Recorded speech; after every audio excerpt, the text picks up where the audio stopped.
Could the Golden State Warriors sign Chris Paul, the future Hall of Famer? That's what we're talking about on today's Warriors Today. Appreciate all of you for joining us. I'm Chase Sr. We'll get to that report from Adrian Wojnarowski, but first, share this video. We're closing in on 60,000 subscribers here on Warriors Today. We reached out to the people at YouTube, and they said this is one of the most watched Warriors channels on all of YouTube and one of the largest channels as well. So let your friends and your family members know, or other Warriors fans out there, what we're doing here on the channel. Click that share button, select the Twitter icon, and post this video to Twitter. We appreciate it in advance. Here's the report from Woj about CP3 potentially signing with Golden State when or if he's let go by the Phoenix Suns. If Chris Paul is out there as a free agent this summer, look at the two teams in Los Angeles, the Clippers and the Lakers, the Knicks in New York, or the Golden State Warriors. Now, this is interesting for a couple of reasons, because when there was that report from Chris Haynes about CP3 getting released, and then Shams Charania came out and said, hold up, it hasn't happened yet, we had talked about the possibility of CP3 going to the Warriors. And I don't know if it makes a lot of sense, because he prefers to play a slower pace, whereas the Warriors like to be on the uptick. They play that frenetic style of offensive basketball where they go run and gun, and they get up and down the floor very quickly.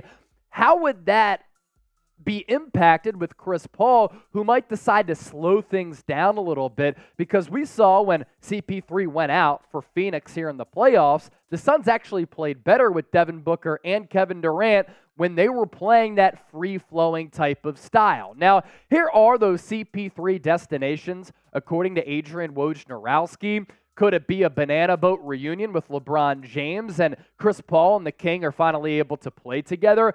That would make a lot of sense. Right now, their starting point guard is D'Angelo Russell. He's set to be a free agent. They want to bring back Austin Reeves, Dennis Schroeder maybe as a bench piece. But if you're looking to chase a championship, I understand that CP3, LeBron, they're older, and Anthony Davis is injured a lot, but the Lakers do make a lot of sense. So, too, does the other team that plays at Crypto.com Arena in Los Angeles. That is the Los Angeles Clippers. Steve Ballmer has said, we're not going to rebuild. We're not going to tear this thing down. Still believe that Paul George and Kawhi Leonard can lead us to a championship. They experimented last year with John Wall as the point guard. That did not work.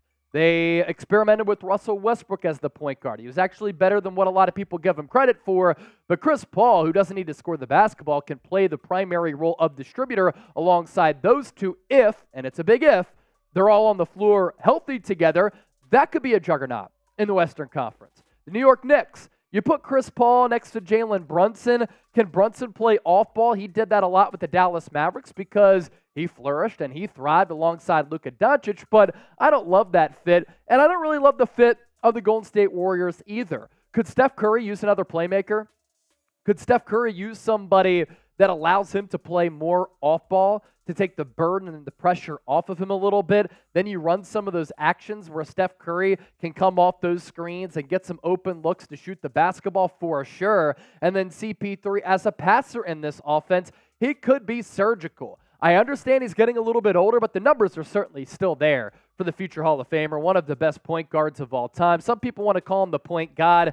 Can't say that when you only make it to one NBA Finals, and he's been injured a lot when it matters the most. But last year in 59 games played, which is a lot for a player of his age and who's been in the league for such a long time, 14 points per game, 9 assists, and 44% from the field. He has mastered that pull-up, elbow, mid-range jumper. It's always so wet. And then the three-point numbers, pretty good as well at 37.5%. So you think about CP3 on the Warriors from like a macro sense, right? Just the name on the team, it might make a semblance of sense. But from a stylistic fit, I'm not sure it does, because he likes to play at a slower pace. So should the Warriors sign CP3? It's coming from Adrian Wojnarowski, so it's interesting. CP3, the one thing that he's missing and what has been a tremendous, outstanding career is an NBA championship. The Warriors could give him that. S for sign, P for pass. What should the Dubs do? When you do subscribe, make sure you turn on those notifications, by the way.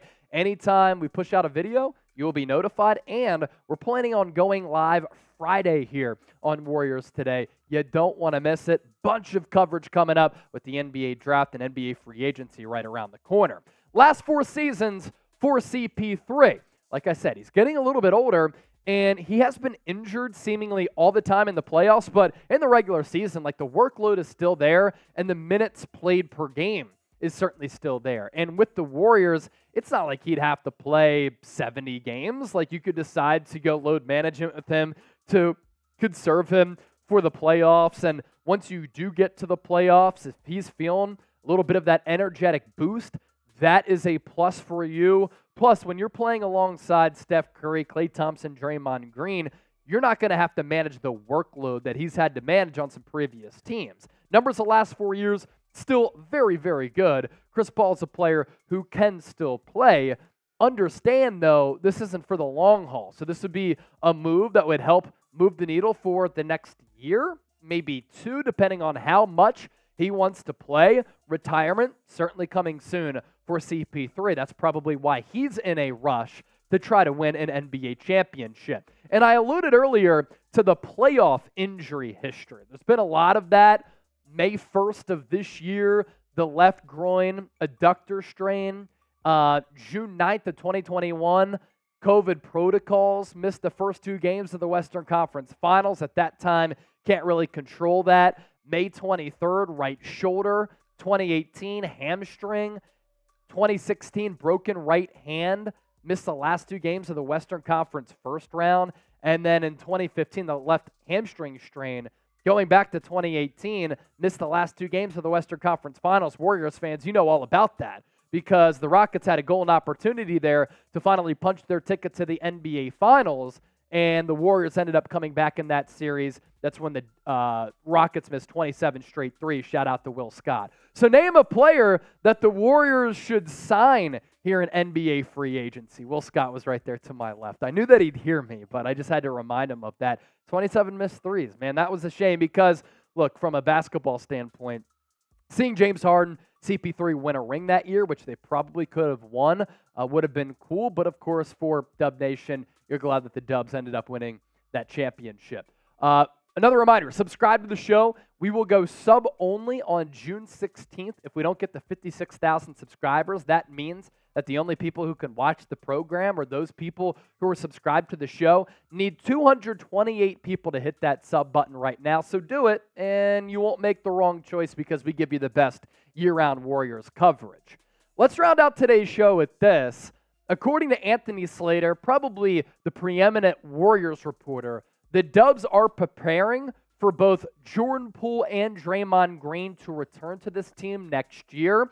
I think that that's a wise move. Some people might not like it because you're out on Jordan Poole, but here's what Slater had to say. And if there's one organization that can figure it out, come on now, it's Golden State. The Warriors are operating under the assumption that both Green and Poole can again be on the same roster and push toward the same championship goal next season without issue.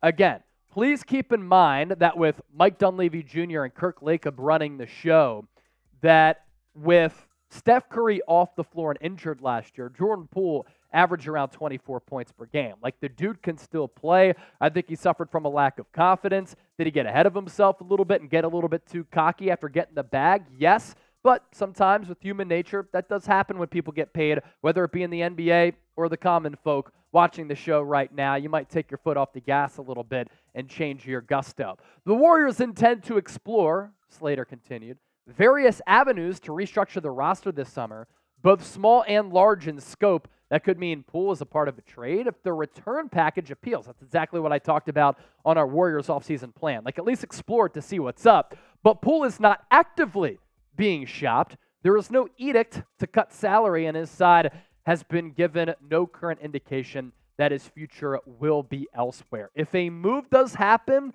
we're going to let you know. And when there's a report like this, we convey it to the audience and we talk about it here on Warriors Today. Prediction time.